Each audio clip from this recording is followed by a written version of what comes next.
Court के pension के फैसले पर देरी क्यों? न्यूनतम पेंशन बढ़ोतरी पर राज्यसभा में उठे सवाल। नमस्कार दोस्तों, एक बार फिर से स्वागत करते हैं आपका हमारे यूट्यूब चैनल पर। दोस्तों, राज्यसभा और लोकसभा का शीतकालीन सत्र बड़े जोरों शोरों से चल रहे हैं।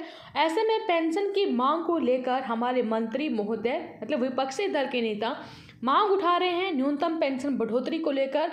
ऐसी ही एक वीडियो हम आपके सामने लेके आए हैं जिसमें माननीय मंत्री जी इमरान करीम जी ने हमारी न्यूनतम पेंशन बढ़ाकर 9,000 रुपये प्रति माह, साथ में महंगाई भत्ता और मेडिकल सुविधा की मांग को उठाए। साथ ही साथ सुप्रीम कोर्ट में पेंशन का जो फैसला आया था उसमें देरी को लेकर भी सवाल दागे। चलिए जानते हैं क्या कहा मंत्री जी ने, एक बार उनका ये वीडियो सुनिए।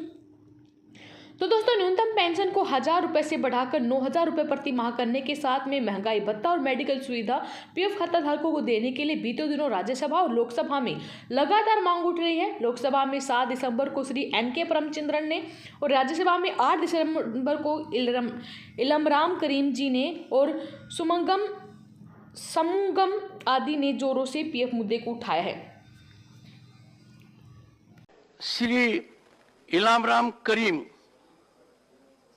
I am raising a burning issue related with the EPFO pension scheme. EPFO is still globally a largest social security organization, but the coverage of it is mostly limited to organized sector industrial workers only. That may constitute below 10% of the total workforce. The unorganized sector and informal sector workers are the major portion in our workforce. They are deprived in many cases. The demand for higher pension was raising by working workers, trade unions and pensioners organizations since several years. Recently, some high courts intervened and a particular verdict came from Kerala High Court to amend the existing rules and give higher and permit to higher option. The case was appealed by government and EPFO, and on November 4th, Honorable Supreme Court gave a verdict and said the amendments to the same, the amendment of 2014 shall apply to all employees, and Supreme Court also allowed another opportunity to EPFO members who have availed of the employees pension scheme to opt higher annuity over the next 4 months. Employees who were existing EPS members, those who are contributing 8.33% of their actual salaries as against 8.33% of the pensionable salary capped to Rs 15,000 every month towards the pension. Sir, after the Supreme Court verdict, Union government or EPFO has not given a clear order on this. Because of that, Supreme Court verdict is not came to force. Still the pensioners are walking behind this Supreme Court order.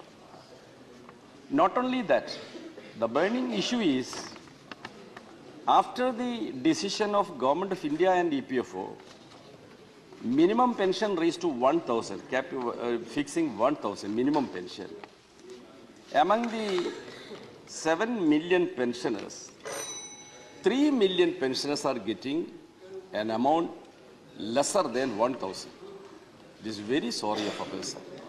So the pension, minimum pension should be raised up to 9,000 per month. That is my request. And universal coverage of EPFO to all employees in different sectors, informal sector and unorganized sector should be covered in the EPFO scheme. That is my demand. I hope that Honorable Minister is here. He may respond a word. तो दोस्तों, न्यूनतम pension को 1,000 रुपये से बढ़ाकर 9,000 रुपये प्रति माह करने, साथ में महंगाई भत्ता, मुफ्त मेडिकल सुविधा पीएफ खाता धारकों को देने के लिए बीते दिनों राज्यसभा और लोकसभा में लगातार मांगें उठ रही हैं। लोकसभा में 7 दिसंबर को श्री एन.के. प्रमचंद्रन और राज्यसभा में 8 दिसंबर को इमरान करीम और समूगम आदि ने जोरों से पीएफ मुद्दे को उठाया है।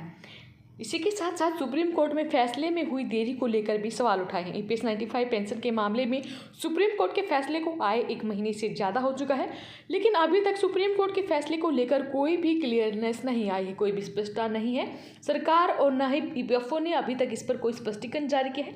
सुप्रीम कोर्ट की ओर से पेंशनर को दिया गया 4 महीने का जो समय है वो निकलता जा रहा है। ऐसे में लोकसभा में एनके प्रेमचंद्रन जी ने कहा कि सरकार को इस संबंध में बयान देना चाहिए और पेंशनर के भ्रम को स्पष्ट करना चाहिए। वहीं सुरेश ने आरोप लगाया कि फैसले से के निष्पादन में जानबूझकर देरी की जा रही है। वहीं राज्यसभा में इलमराम करीम जी ने हजारों पेंशनर को न्यूनतम पेंशन 1000 भी नहीं मिलती और ईपीएफ पेंशन में बढ़ोतरी कर 9000 करने समेत महंगाई भत्ता और मेडिकल सुविधाओं की पेंशनर जो हमारे पेंशनर उनके पेंशनर के परिवारजन हैं यानी फैमिली पेंशन है उनको देने की मांग की है। वहीं सुप्रीम कोर्ट मामले में श्रम मंत्रालय ने स्पष्ट किया कि माननीय उच्चतम न्यायालय ने दिनांक 4 नवंबर 2022 के निर्णय में 22 अगस्त 2014 की अधिसूचना 509A में निहित प्रावधान को सही माना है। ऐसे में सुप्रीम कोर्ट के निर्णय की जांच चल रही है, जिससे श्रम मंत्रालय को फैसला लेने में यहाँ पर देरी हो रही है। तो लोकसभा और राज्यसभा दोनों सदनों में न्यूनतम पेंशन 9000 रुपये प्लस महंगाई भत्ता प्लस मुफ्त मेडिकल सुविधाएं पेंशनर उनके फैमिली पर्सन को देने की डिमांड लगातार चल रही है। फाइनल आंसर यहाँ पर नहीं आया है। सुप्रीम कोर्ट की फैसले की जांच हो रही है, ऐसा यहाँ पर कहा गया है। श्रम मंत्रालय ने कहा कि यहाँ पर जांच हो रही इसलिए थोड़ी देरी हो रही है, लेकिन अभी तक कोई क्लियर जवाब सरकार की तरफ से नहीं आया है। वी होप हमारे सांसद अगर इसी तरह हमारे मुद्दे को उठाते रहेंगे तो हमारे पेंशन से रिलेटेड ये समस्या है ये जल्द ही दूर हो जाएगी। राज्यसभा या लोकसभा में जब भी कोई नया अपडेट आएगा हमारी पेंशन को लेकर हम आपको तुरंत वीडियो के माध्यम से अवगत कराएंगे। तब तक के लिए बने रहिए हमारे साथ। धन्यवाद। जय हिंद, जय भारत।